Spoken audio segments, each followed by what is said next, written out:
저는 이제 뭐 사교육이지만 우리 학생들, 특히 이제 고등학생들을 가르치는 그런 직업을 가지고 있다 보니 학생들이 잘 커나가는 것에 보람을 느끼는 게 사실 저에 있어서 가장 직업적인 소명의식이고, 아니, 직업적으로 뭐 저한테 뭘 가르쳐 주신 분이 많았던 건 아니고, 고등학교 때 근데 워낙 저희 학교는 선생님들이 학생들한테 되게 열정적으로 잘 해주신 학교를 나왔고, 그러다 보니까 당연히 이제 선생님이라는 직업에 대해서도 이제 많이 생각하게 됐고, 그래서 이제 대학교도 진학할 때 고려대학교 수학교육과 이제 진학하게 된 거고, 그랬던 것 같습니다. 대학교 2학년 때 이제 인근 학원들에 가서 아르바이트를 좀 했었는데, 그 아르바이트를 한 목적이 다른 게 아니라 칠판 강의를 좀 연습해보고 싶었던 거죠. 왜냐면 수학교육과에서 칠판 강의를 가르치지 않거든요. 그러다 보니까 직접 가서 연습을 한번 해보겠다라고 해서 화목 이렇게 파트타임으로 동네 학원에 가서 이제 수업을 해봤는데 그냥 잘 하더라고. 그래서 이것도 괜찮네 라고 생각하다가, 그리고 나서 군대 갔다 와서 다시 이제 본격적으로 한번 더 해보다가 학교 선생님도 제가 조금 했었죠. 그래서 여러 가지를 경험을 좀 했고, 저는 수학교육과를 들어갔기 때문에 사실 거기에서 많은 진로라는 걸 다양하게 고민하진 않았어요. 그러니까 가르치는 직업에서 학교 선생님을 할 거냐, 아니면 학원 강사를 할 거냐, 요 정도를 고민했던 거죠. 그거는 그러니까 이거는 좀 개인적인 취향들이 좀 많은 것 같아요. 예를 들어서 학교는 이제 좀 딱 짜여진 조직과 틀이 있는 공간이고, 학원 강사는 상대적으로 좀 프리한 그런 그 직업군이기 때문에 두 가지 직업군에 어떤 문화가 나한테 맞느냐가 사실은 선택의 가장 큰 그 이유였고, 그래서 이제 사실은 학교 선생님도 해보고 학원 강사도 해보다가 저는 좀 더 프리한 그 직업군이 좀 좋다라고 생각해서 이제 학원 강사를 택하게 된 거죠. 사실은 처음에 시작할 때는 사명감으로 시작하진 잘 않아요. 이거는 처음에 직업을 가질 때. 근데 이제 어느 정도 제가 이제 위치를 좀 잡아가기 시작하면서 그 예를 들어서 학교에 이렇게 지방에 하루를 비워가지고 1년 내내 제가 한 60개 학교를 다니면서 이렇게 특강을 하는 이유는 그 학생들의 변화를 보기 때문이고, 많은 사람들이 그냥 현재 아무것도 하고 있지 않으면 그 아이가 갖고 태어난 어떤 그냥 재능? 이것에 그냥 종속되는 경우가 많아요. 근데 교육이라는 거는 이 아이가 어떻게 변할 수 있는지에 대한 그 긍정적 변화 가능성의 믿음에서 시작한다라고 저는 생각하거든요. 그러니까 모든 애들을 다 전교 1등을 만들 수 있느냐? 이건 아니에요.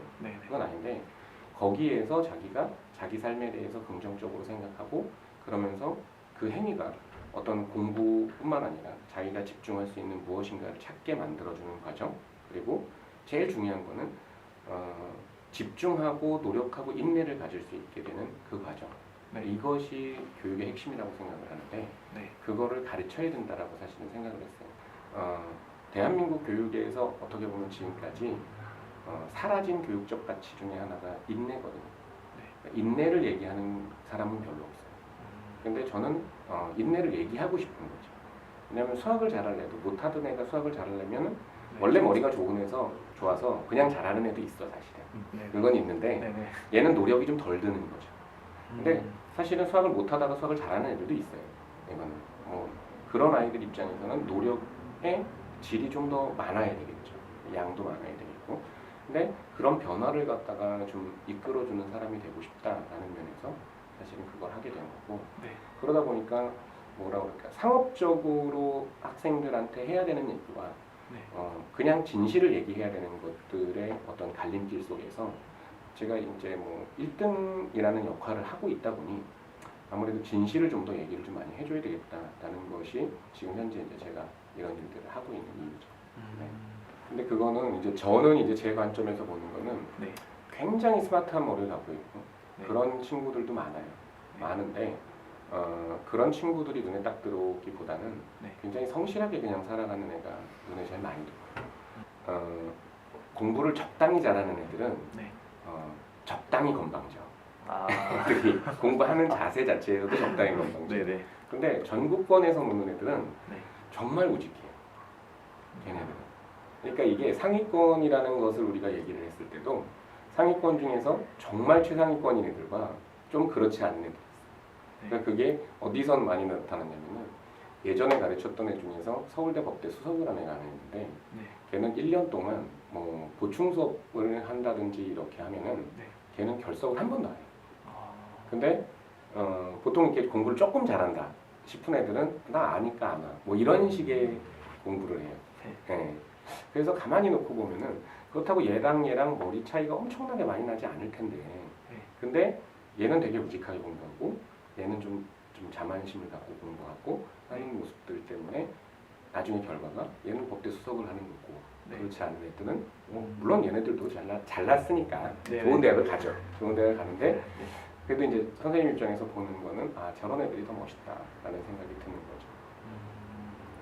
좀 더 열심히 했으면 제가 숙제를 혹시 봐줘요? 왜 제가 그 얘기를 드리냐면은 네. 초등학교나 중학교 저학년 애들 같은 경우에는 가장 먼저 우선돼야 되는 게 학교 수업을 잘 따라갈 수 있게 만들어주는 게 제일 중요한 것 같아요. 아, 저는. 그러니까 애들의 성취 동기가 낮은 건 어떻게 보면은 심리학적으로 계속해서 얘네들은 패배의식을 갖고 있기 때문이거든요. 근데 그 쬐끔쬐끔한 것에서 자기가 일단 학교에서 수업을 들었는데 그 수업이 내가 알아들었어 네. 라고 하는 그 어떤 약간의 기쁨? 이런 것들이 공부를 할 수 있게 만들어주는 가장 큰 요소예요. 그 초등학교 저학년은 학교 수업을 따라가게 만드는 게 제일 중요하다고. 네. 그러니까 무슨 선행 이런 거 다 필요 없어. 제가 봤을 때 학교에서 나가는 수업에 자기가 잘 따라가고 숙제하는 거 잘 봐줘서 애들이 그 생활에 충실할 수 있다라면은 그것의 재미를 느낄 거예요. 그럼 그 재미를 느끼게 되면 그럼 지가 공부하고 싶은 마음이 언제는 들 거야. 근데 예를 들어서 우리 장학생들이 가가지고 학교 진도와는 다르게 별개의 진도를 나가버리면 얘네들은 이거 자체가 하나의 또 압박감이 되는 거예요. 네. 그래서 무조건 진도는 저는 하나로 갖고 하나로 통일해야 된다고 생각해요. 그러니까 교사 입장에서는 항상 무엇을 열어놔야 되냐면은 쟤는 왜 그렇지? 라는 생각을 하지 않는 게 중요해요. 그러니까 왜냐면은 내가 가지고 있는 가치관에선 저 행동은 옳고 저 행동은 나쁘다라는 나의 가치관이 투영되는데 예를 들면 어떤 애가 국사를 좋아해. 나는 수학을 좋아하는데 왜 쟤는 국사를 좋아하지? 이러면 안 돼요. 네. 그러니까 이걸 오픈해 놓고 거기에서의 얘네들의 발전의 기준이 뭔지만 생각합니다. 인생의 가치는 많이 가르치면 난 안 된다고 생각해요. 네. 그래서 뭐 수업을 들으셨다니까 알겠지만은 3년 내내 내가 가르치는 건 딱 노력 하나야. 네. 그거 하나만 그냥 가르치면 내가 할 수 있는 것을 다 했구나라고 저는 생각해요. 시험 점수가 평균, 전 과목 평균 얘도 한 5점이 오르면 애들이 느껴요. 그러니까 필요성은 어린애들은 누구도 필요성을 못 느껴요. 근데 그게 언제 공부를 그럼 하고 싶어지느냐는 사실은 성적이 오를 때예요. 그러니까 단순하게 성적이 오르는 게 그게 단지 학력의 증진이 아니라 성적이 올라본 거는 얘네들이 그 나이 또래에 느낄 수 있는 사실 가장 중요한 성취동기 중에 하나예요. 그렇기 때문에 성적이 올리게 도와주는 거는 되게 중요한 역할을 할 수 있다. 그렇지만 몸에 밴 습관 때문에 지속적인 공부를 못하게 될 때가 있거든요. 그러니까 그거를 잡아줘야 돼요. 이 친구들이 발전해 나가는 과정을 보면서 기쁨을 얻게 될 텐데 그럼 이 친구들이 성장해 나가는 건 무엇 때문일까? 어차피 당장 얘네들의 가정 형편이 좋아진다? 그런 게 아니거든. 여기서 그럼 공부를 했을 때 얘네들한테 뭐가 보여지지? 안 보여져요. 야 공부를 하면은 나중에 취직도 좀 잘할 수 있고 돈도 더 잘 벌 수 있어. 안 느껴져. 느껴지지 않아. 그렇기 때문에 그것에 대해서는 동기부여가 안 되는 거예요. 눈에 보이는 걸로 동기부여해요. 근데 그 보는 시야를 점점 더 넓혀줘요. 그래서 자기가 자꾸 깨닫게 되죠. 그러니까 공부를 잘하게 되는 과정에 제일 중요한 거는 애가 깨닫는 것 같아. 아 이거 해야 되겠구나. 그러니까 우리가 하는 역할은 그걸 깨닫게 만들어주는 역할이에요. 꿈을 주는 방법 중에 하나는 직업이라는 것에 대해서 자꾸 여러 가지 다각도에서 보여주는 것도 되게 좋은 꿈을 주는 방법인 것 같아요. 그리고 분명히 우리가 해야 될 거는 이 친구가 자립심을 갖게 만들어주는 거고 자기의 인생에 책임을 가질 수 있게 만들어 책임감을 가질 수 있게 해줘야 되는데 자칫 잘못하게 그런 모든 것들을 갖다가 케어해 준다고 생각하면 나한테 기대게 되지. 근데 이것도 사실은 경계해야 될 부분인 것 같아요. 네. 왜냐하면은 우리 선생님들은 1년 있다가 안 할 거잖아요. 네. 대체적으로. 그렇죠. 그럼 사실은 1년 있다가 안 하게 됐을 때 얘네들이 느끼는 상실감이라는 거죠. 네. 왜냐면 너무 많이 기댔을 때는. 이게 정을 주지 말라는 말하고는 좀 다른데 아, 네. 사실은 좀 그 경계선도 좀 있는 거예요. 제가 생각할 때. 예를 들어서 초등학생을 가르치는 그 선생님들한테는 꼭 얘기해 주셔야 되는 게 네. 초등학교 책을 꼭 한번 보라고 그러셔야 돼요. 그러니까 초등학교 책은 특징이 뭐냐면은 방정식을 푸는데 문자를 쓰지 않아요. 아, 네. 미지수를 쓰지 않아. 그리고 그냥 네모로 풀게 되거든. 네. 근데 그렇게 가르치는 이유가 있어요, 사실은.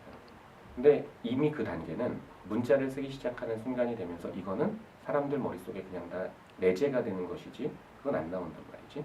그러니까 대학생들이 생각했을 때 가장 큰 단점은 이걸 다 자기네들은 배워왔거든. 네. 근데 개구리가 올챙이적 생각 못하는 거란 말이지. 그러니까 초등학교 거는 초등학교스럽게 가르쳐요. 네. 초등학교의 방식으로. 네. 그게 조금 수업 준비할 때 좀 시간이 필요하다라는 거. 거기서. 네. 그리고 1학년 애들은 정말 문자에 대해서 너무너무 잘 몰라요. 대부분의 애들이. 네. 그러니까 얘도 뭐 동류항 처리하고 뭐 이항하고 이런 거 진짜 몰라요. 네. 너무너무 어려워요. 네. 그러면은 무진장 많이 설명해줘요. 계속 보여주고. 그거를 설명해줘요. 그러니까 왜냐하면 수학적 머리가 똑똑한 애들은 그게 빨리 돼. 네. 근데 수학적 머리가 안 되는 애들은 그게 느려. 근데 느리지만 언젠 알면 그럼 되는 거예요. 마치 구구단처럼. 구구단도 어떤 애는 빨리 외우고 어떤 애는 느리게 외우는데 어쨌든 다 외우잖아. 네.